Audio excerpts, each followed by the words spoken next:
syempre we carried that story in my program. So we talked about it kasi syempre si James kasi left Viva na, si Nadine naiwan sa Viva. So para bang maraming issues, no? At saka alam namin nagsasama na yung dalawa, tapos finally daw ay hiniwalayan na siya ni James Reid. So kami naman, sige lang, we just carried that story until December 30 nang may lumabas na headline sa Bulgar newspaper kung saan sinabi ni Nadine na magpapakamatay siya pag iniwan siya ni James Reid. So kinagabihan of December 30, I discussed that in our program. In fact, pinangaralan ko si Nadine because I like that girl. Ang sabi ko sa kanya, that's not the way to handle a heartbreak. Sabi ko, hindi mo kailangang magpakamatay. Unang-una, you're a beautiful girl, may pangalan ka, at saka it's against the law of God and the law of the land. So, gano'n. Pinangaralan ko lang kasi I like her. At saka natural, kasama sa trabaho namin yan. So, ngayon, days passed, at marami nang lumabas, para bang lumalabas na gumagawa lang talaga ng ingay si Nadine. Yun ang interpretasyon ng ibang writers. So, natapos ang New Year, January 6, Monday, ay nag-radyo ako. Pero weekend before that, Saturday, Sunday, naglabas ng tweet si Miss Nadine Lustre against our colleague Ricky Lo. Si Ricky Lo kasi is a revered journalist, Siya pong editor ng Philippine Star. So, ginagalang namin yan. So, para bang hindi ko nagustuhan ang tabas ng dila ni Nadine doon because parang nababastos. Alam mo yan, parang masyadong marahas ang bira niya kay Mr. Ricky Lo. So ang ginawa ko, pinangaralan ko siya ulit sa program. Sabi ko, that's not the way also to handle these kinds of issues. Dapat doon you should have reached out to Ricky Lo and air your side of the story. Hindi yung ilambas mo siya ng ganun-ganun because senior kami Kumbaga sabi ko, if you do this to Ricky Lo, you could do this to everyone. So ngayon, may mga pictorials kasi siya earlier, mga days earlier, na may mga pictorials siya doon sa may building na naka-bikini, tapos may mga hugot lines kay James Reid. Nag-play ako with words. Ang sabi ko, kung gusto mo lang naman palang pag-usapan, di sana tumalong ka na lang sa building. That was stressing a point, but I'm not saying na magpakamatay ka. Okay.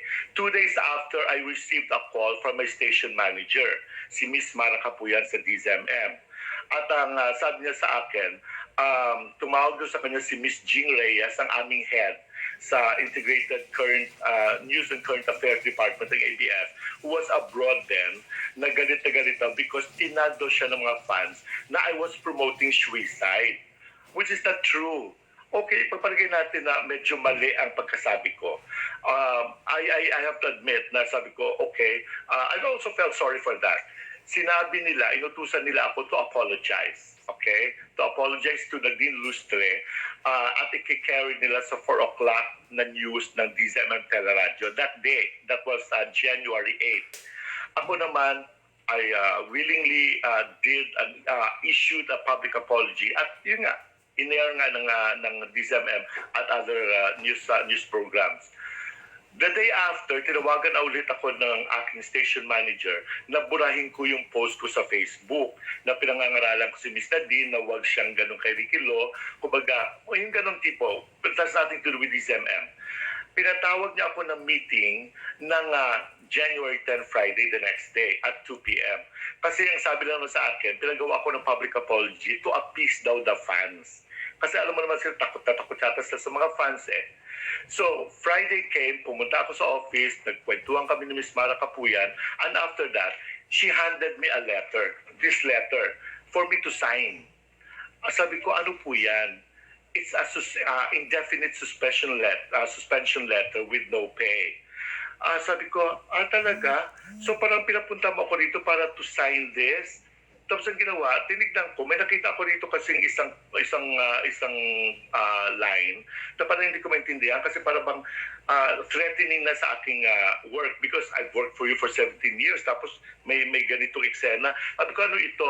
That suspension daw of my contract with ABS. So sabi ko, so ang ginawa ko, no, I'm not signing this. I will consult my lawyers.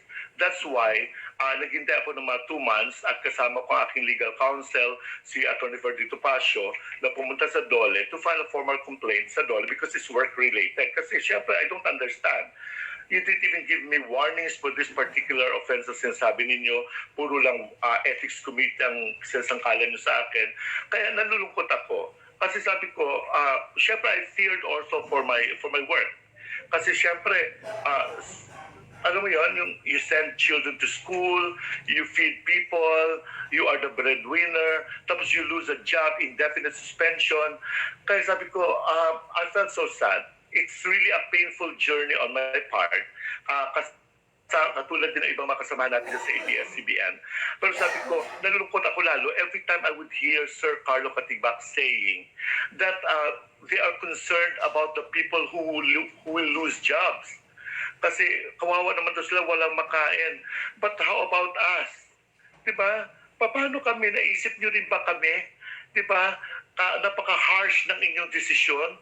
Napaka-cruel ninyo. Sabi ko nga, nalulungkot ako because this is a sign of parang kapamilya tayo. But you are so heartless. Hindi nyo lang ako binigyan ng pagkakataon na itong letter, you want me to explain? Hindi pwede kasi andito na nakasaad that you're suspending my contract.